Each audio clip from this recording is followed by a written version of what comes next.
If you have experienced something horrible and have developed psychological symptoms such as flashbacks, fears, sadness, or sleep problems, you may well be helped by EMDR, a proven and effective therapy.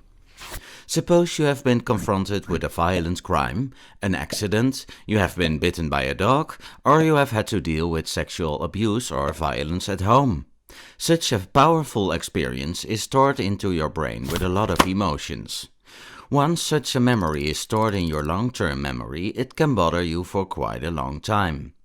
The disturbing memory keeps coming back unintentionally, for example with feelings of powerlessness or believing you are not worthwhile. EMDR therapy can help you get rid of these complaints and feelings. At first, an EMDR therapist will ask you to activate the memory of this disturbing experience from your long-term memory. The memory is now stored in your short-term memory, also called the working memory. Then the EMDR therapist will ask you to focus on this horrible event.